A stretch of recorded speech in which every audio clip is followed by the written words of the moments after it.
우리 신용조사, 신용사자 하지 않습니까? 신용조사 왜 하는 거죠? 믿지 못하는 거 하는 거죠. 믿지 못하니까. 믿으면 할 필요가 없죠. 왜? 그 사람이 그죠? 내가 이렇게 하겠다. 그럼 약속 믿어야죠. 근데 만약에 그 약속을 이게 지켜지지 않았을 때 상당히 그죠? 리스크가 나타오지 않습니까? 그래서 우리가 뭡니까? 신용조사를 하는 거죠. 자, 그러면 신용조사는 그죠? 자, 신용조사는 어떻게 할까? 이거는 보면 직접 하는 방법이 있고요. 간접조사 방법이 있거든요. 그래서 보면 주로 주로 영업에서 그죠? 영업부서에서 이제 의뢰가 오죠. 고객에 대한 자료를 가지고 오고요. 그거에 대해서 뭡니까? 그걸 관리하는 부서가 있어요. 자체적으로 영업에서 한번 검토를 하고 관리하는 부서에서 내부적으로 그죠? 거기에 대한 가점이 있고 포인트가 있거든요. 그 포인트를 보고 조사를 하고 그걸 가지고 분석을 하죠. 그래서 보면 자, 우리가 거래할 수 있다 없다. 우리 이제 내부 기준이 있지 않습니까? 그 기준에 맞춰서 보면 이제 보면 어떤 거죠? 그 기준이 되고 그게 되면 그 다음에 뭐예요? 허가가 떨어지면 이제 이사회라든지 큰 건은 이사회까지 가고요. 그렇지 않으면 이제 뭐 팀장이나 어떻습니까? 그 이사, 임원의 정결로 일어나죠. 여기에 따라서 담보라든지 필요 서류 구비한 다음에 그걸 가지고 이제 거래가 시작되는 거죠. 이제 거래가 시작되는 거죠. 그래서 보면 직접 조사 같은 거는 뭐예요? 우리가 직접 가보는 거예요. 현지를 한번 방문해 보는 거죠. 여러분은 어떻습니까? 만약에 여러분의 누가 찾아온다 그러면 여러분을 만나러 온다 그러면 어때요? 굉장히 떨리죠. 사람이 어때요? 좀 씻기도 하고 뭔가 청소도 좀 해놔야 되고 깨끗하게 해놔야 되고 왜? 첫 거래인데 서로 간에 뭐 인상이 좋아야 되지 않습니까? 그래서 현지를 방문해서 하는 방법, 이건 그것도 유도하는 거예요. 고객으로 하고 뭔가 긴장감을 갖게 하고요.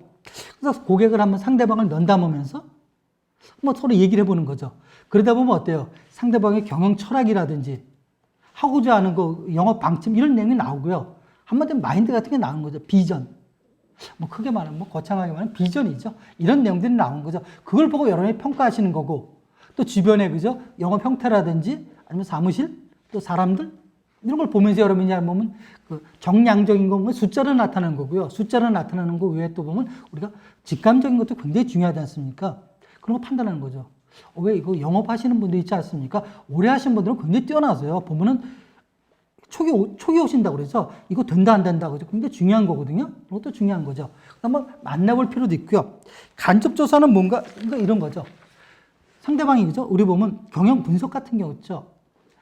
재무제표라든지 이런 자료들이 나와 있지 않습니까? 재무상태표나 손익계산서.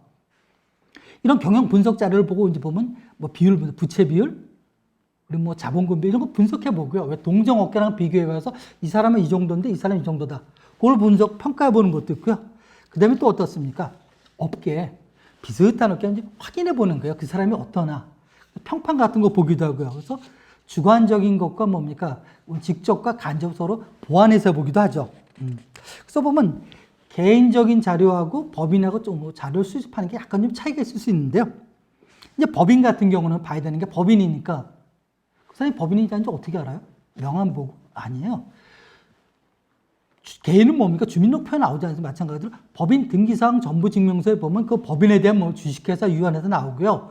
그 다음에 거기 자본금 나오고요. 주소 나오고요. 이사감사들 다 나오는 거죠. 이거 다 나오죠.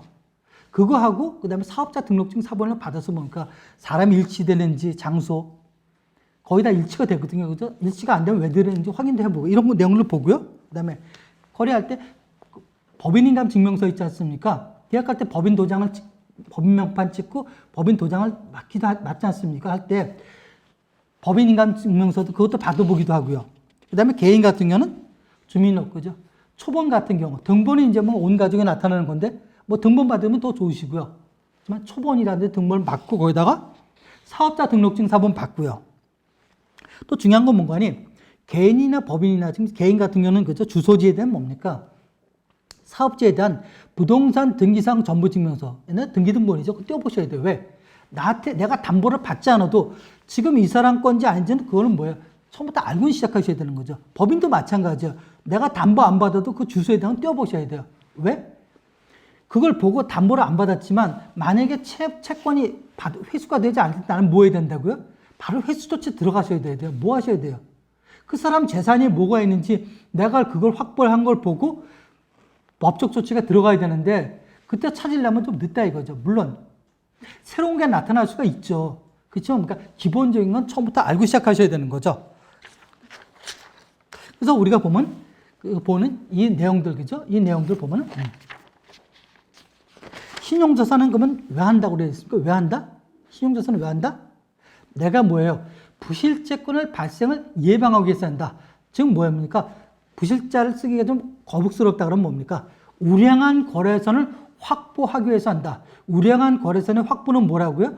그 사람에 대해서 뭡니까? 어느 정도 주관성까지 우리가 파악할 수는 없겠지만, 객관적으로 나타나 있지 않습니까? 비교 데이터가 있지 않습니까? 다른 사람들과의 거래선과의 그런 뭡니까? 요건이 맞는지는 한번 확인해 볼 필요가 있다. 이것 때문에 신용조사를 한다 이거죠. 여기에는 보면 직접조사, 간접조사, 같이 뭡니까? 혼합조사는 그런 방법들이 있을 수 있다 이거죠.